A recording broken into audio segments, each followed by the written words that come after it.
Mega Suara.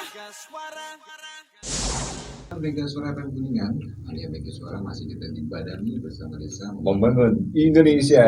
Ya, dan kita masih bersama dengan narasumber kita malam hari ini, ada Kang Apip dari Komisi 1 DPRD Kabupaten Kuningan. Ya, kita masih ngomongin soal pemuda dalam berpolitik dan pemuda dalam pemberdayaan dan pembangunan desa. Ya, nah, ada satu pertanyaan langsung saja dari Mani Mega Suara terlebih dahulu yang udah berinteraksi di WhatsApp. Selamat malam, dia menyapa untuk Mama Sopi dari Cikaso. Selamat malam Mama Sopi, Mama Sopi kan. menikmati Cilipik.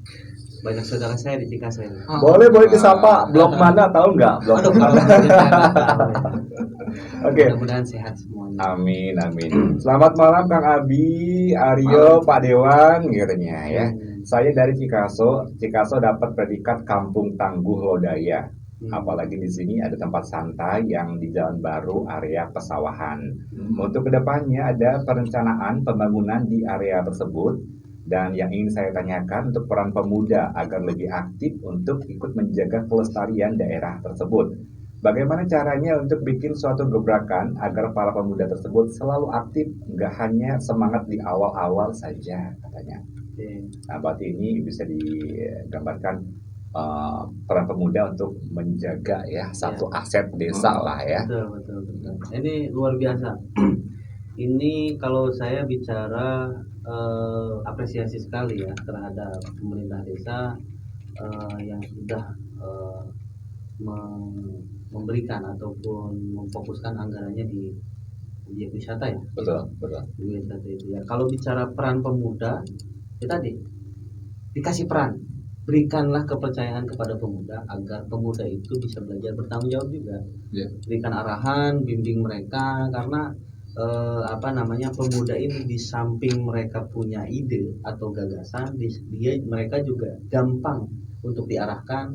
Pemuda juga gampang untuk belajar, beda dengan orang tua yang kebanyakan ibaratnya saya mau udah tua gitu kan. Tapi pemuda bisa diarahkan. Bicara agar pemuda agar tetap semangat dan tidak loyo di kemudian hari, ya tentunya tadi bimbingan, spirit, semangat, dukungan juga dari para pendahulunya atau seniornya lah.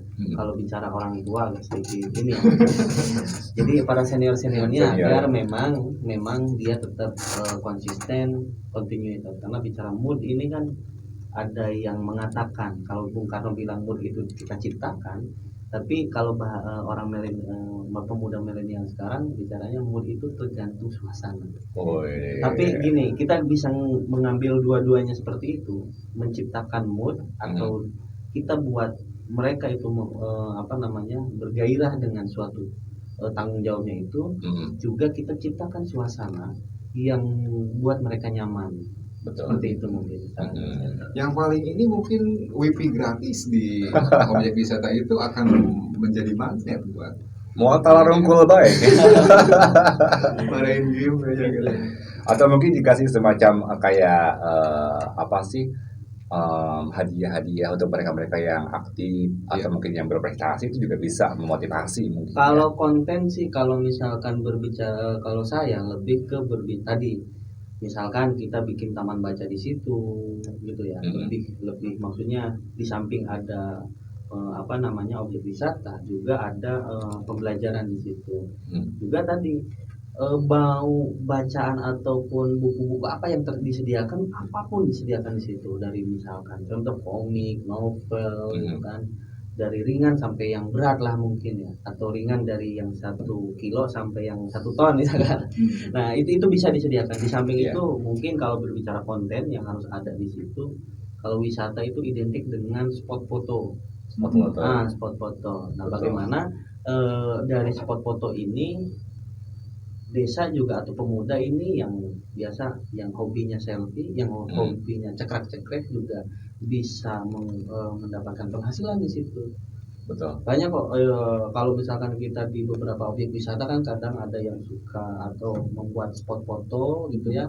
Ya ini gitu kan dia edit sendiri juga. Kita spot foto 1 cekrek berapa itu bisa. Fasilitas juga diviralkan oleh kembang desanya. Betul. Jadi kembang desa juga terpublikasikan gitu. Iya, betul. Ngomong-ngomong soal viral, kalau viral sih bagian emang pemuda kayaknya ya bekerja Betul, sekarang, betul. karena mereka yang lebih paham untuk memanfaatkan teknologi kan Betul, seperti betul. apa, dan kebutuhan masa itu sekarang seperti apa di dunia internet itu, seperti apa misalkan packagingnya seperti apa, udah mereka udah pada tahu harusnya lebih paham Ya. gitu. Makanya bimbingan perlu, bimbingan juga dukungan juga perlu itu semua. Kalau ini Pak Dewan, desa menganggarkan untuk 1 orang atau 2 orang atau 3 orang bahkan lebih untuk disekolahkan menggunakan dana desa, boleh nggak Pak Dewan? Atau juga memasantrenkan yang akhirnya dia ketika kembali ke desa dia bisa berkontribusi karena dia sudah ibaratnya balas budi karena sudah dibiayai oleh desa. Kalau apa namanya untuk beasiswa ya, karena beasiswa. itu bisa karena dia Bisa, masuknya ke wilayah ke pemberdayaan. Hmm. Tapi tadi apakah yang dibeasiswakan ini ya kan ini menjadi apa ya, menjadi kadang-kadang menjadi khawatir ya ketika misalkan sudah kita kuliahkan tapi betah gitu di perantauan gitu kan. Harus ada Nah, ini komitmen ya. menjadi masalah ya, itu tadi harus ada Lagi-lagi komitmen. lagi komitmen dalam hal apapun harus komitmen gitu. Kalau kepala desanya bilang gini, ya, sampai hitam di atas putih, satu contoh Pak Dewan, saya sekolahkan Anda dan ketika sudah lulus harus berbakti ke desa. Betul. Itu bisa ya? Bisa. Itu karena masuk ke program pemberdayaan. Oh. Itu ke program pemberdayaan. Kayaknya belum ada di Kuningan yang berani seperti itu kan? Karena tadi anggaran, lagi-lagi ke anggaran. Karena gini prosesnya, karena ada kalau bicara dana desa juga ada itu ada aturan mainnya kan. Ada bicara prioritas penggunaan dana desa. Ada berapa persen untuk pemberdayaan, berapa persen untuk pembangunan. Kalau misalkan apa namanya hasil tadi identifikasi masalah di desa itu lebih banyak ke pembangunan, berarti kan otomatis pembangunan lah yang lebih banyak program. Tentunya itu semua disahkan ataupun disetujui oleh atau di dalam musyawarah desa.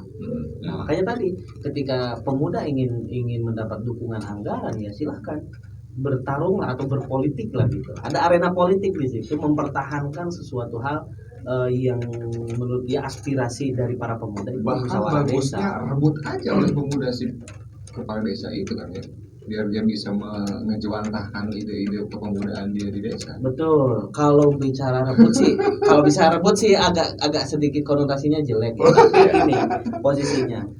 Gini, kan gini. Sekarang ini siapa sih yang nggak pengen gitu jadi kepala desa. Tapi kalau saran saya sebelum dia menjadi kepala ataupun mengincar posisi itu, dia harus punya apa yang telah dilakukan dan akan dilakukan. Betul.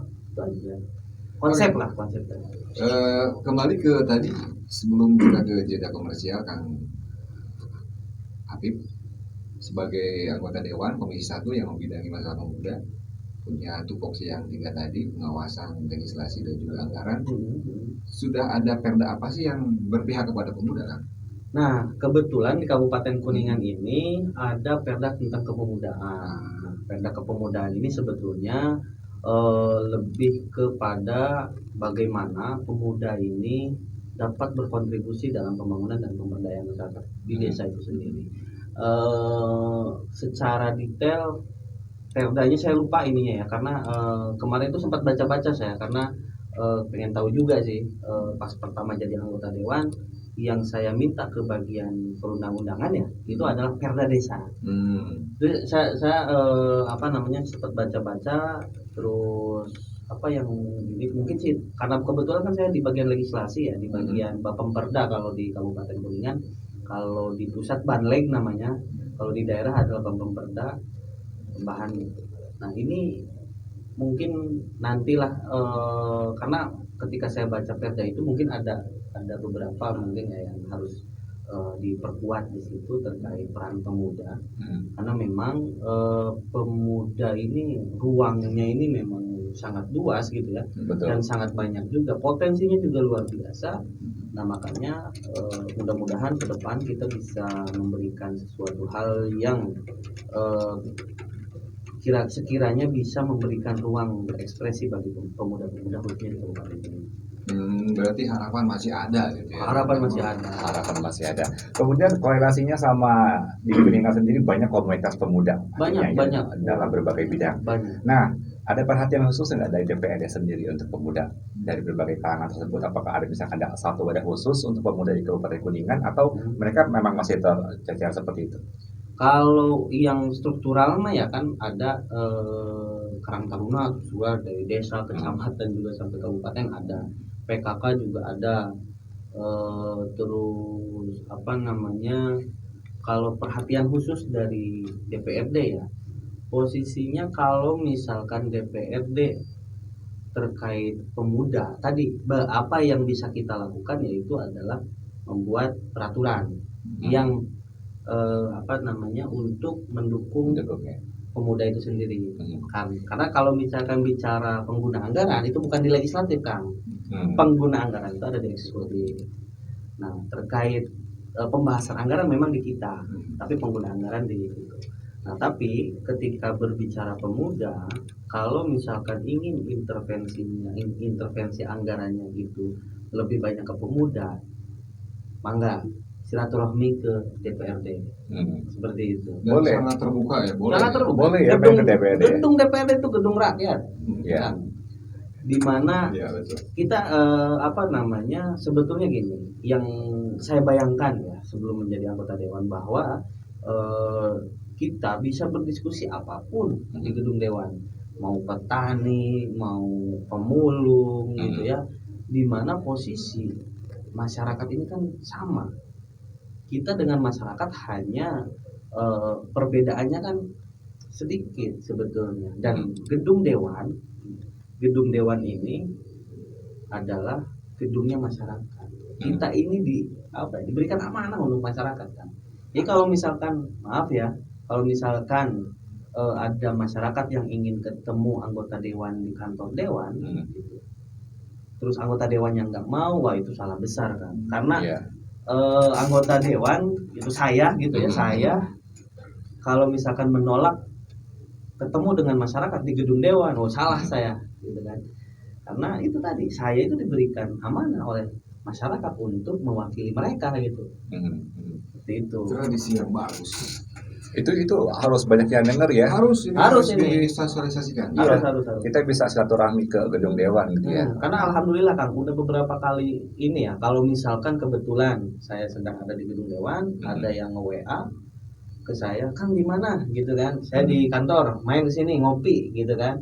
Ya dari ngopi-ngopi itu kan gimana minimal gitu ya, minimal kita bisa ngopi, saya juga bisa sharing, bisa mendengarkan keluhan mereka gitu kan.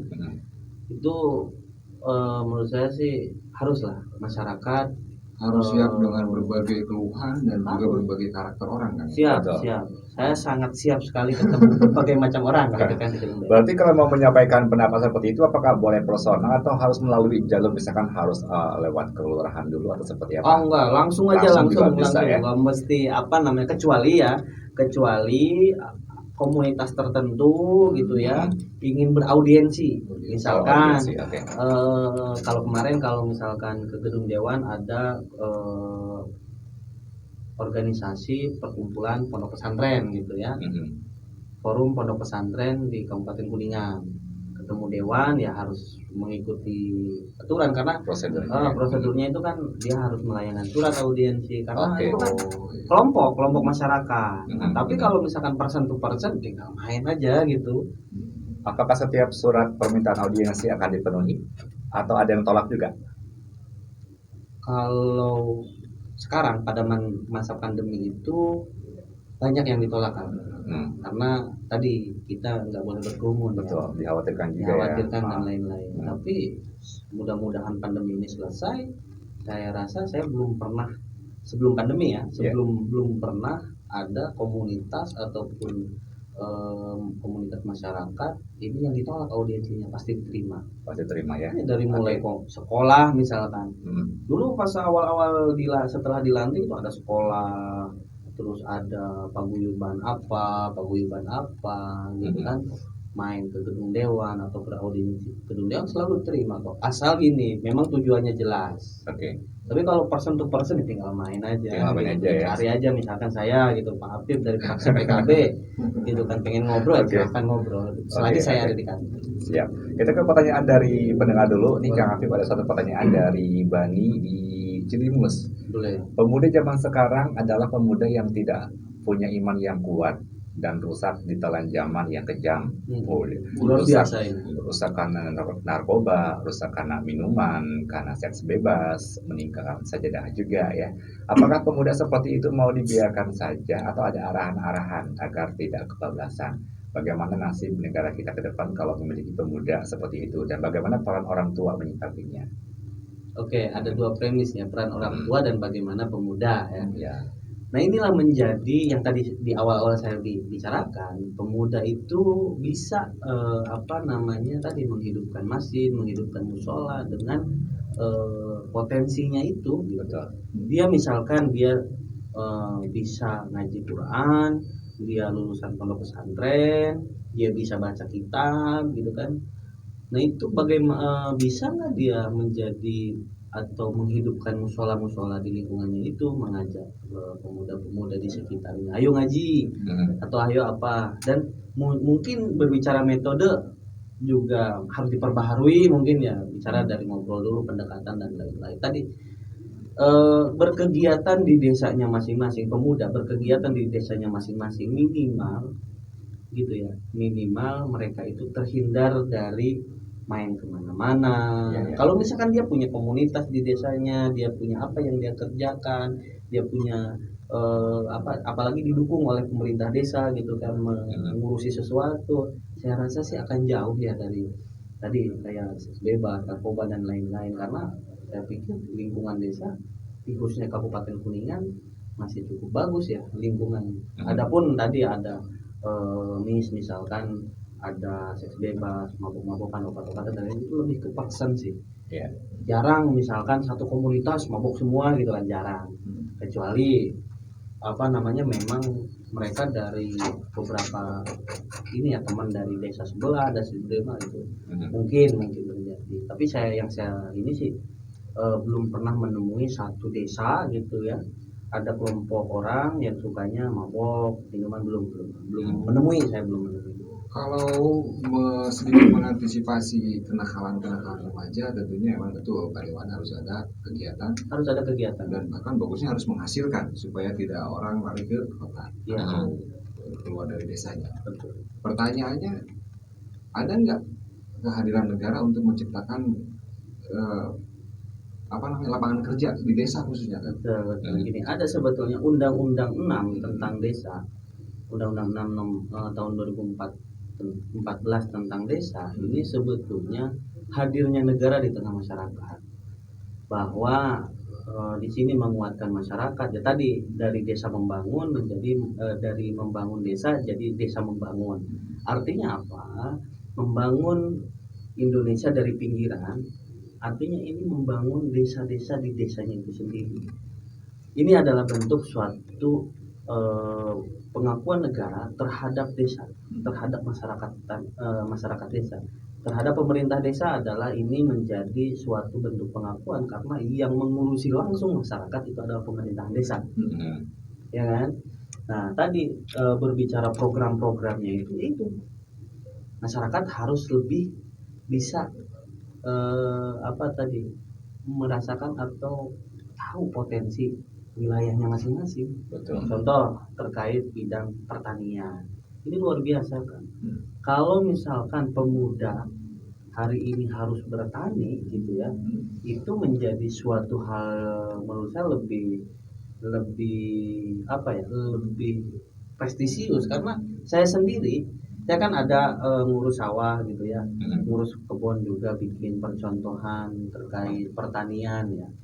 Saya mengharapkan agar nanti atau pemuda di lingkungan saya itu ikut bertani. Bayangkan Kang, saya nyemprot hama di sawah itu ditanya sama masyarakat di situ, Pak Dewan kok nyemprot? Yang penting sawah saya sehat, kata saya gitu kan. Minimal gini, pada masa pandemi ini kan berbicara sembako, berbicara kebutuhan pangan ini meningkat kan, karena tadi penghasilan berkurang, banyak PHK, terus apalagi pada masa PSBB ataupun lockdown gitu kan, ini tidak bisa segala macam. Tapi kalau misalkan kita bertani, punya lumbung pangan, minimal beras mah nggak beli gitu. Ya, betul. Tadi, terus yang pertama tadi saya bilang, setiap rumah itu menanam 5 tumbuhan atau tanaman cabai. Minimal kalau misalkan pengen nyambel itu nggak usah beli cabai. Nah ini posisinya gini, itu bisa dilakukan oleh pemuda, dan bukan hanya pemuda sebetulnya, tapi yang lebih berpotensi ke depan ini adalah pemuda.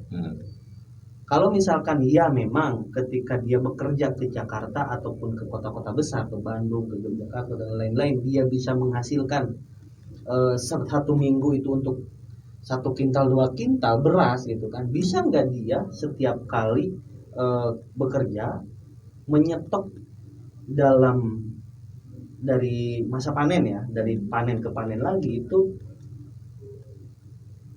menyetok pangannya dia bisa nggak gitu? Saya belum pernah menemukan punten yang pekerja bisa nyetok berasnya itu selama 3 bulan. Yang saya pernah tahu ada setiap dia gajian dia beli beras secukupnya untuk 2 hari atau untuk 3 hari atau bahkan 1 minggu. Kadang-kadang punten sampai ke akhir bulan pun udah habis gitu lumbung pangannya, atau dia tidak punya lumbung pangan. Ya. Ini menjadi suatu hal kritik bagi kita semua bahwa di masa pandemi ini kemana gitu. Sebuah hal yang menarik Kang Apip, pemuda tani ini artinya apa? Banyak orang ketika melihat status petani itu ternyata emang seolah-olah anak-anak milenial ini enggan gitu ya, enggan turun dan ke juga ada doktrin dari orang tuanya, sudah jika bapak belokan dia, padahal kan mulia proses luar biasa. Tapi emang kenyataannya di lapangan tenaga buruh tani itu semakin berkurang katanya. Sulit kan nyari yang pemuda.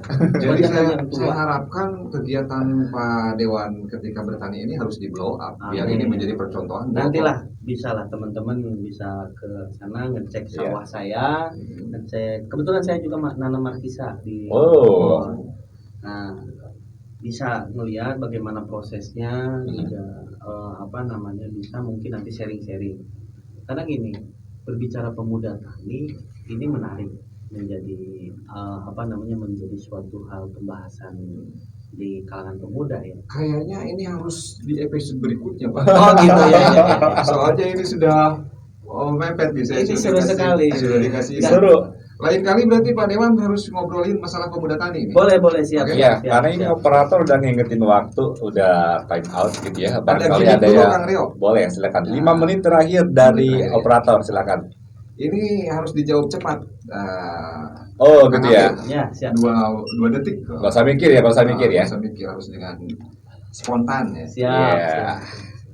Mudah aja pertanyaannya Kang Apip. Soekarno atau Gus Dur? Gus Dur. Oke. Acep atau Pak Toto? Pak Acep. Terus kompromi atau idealis? Kompromi ya. Apa nih? Atau partai atau rakyat? Rakyat ya. Ini terus mati muda atau mati tua? Mati muda. Mati muda. Apa lagi nih? Tatoan tapi kreatif atau bedasi tapi korupsi?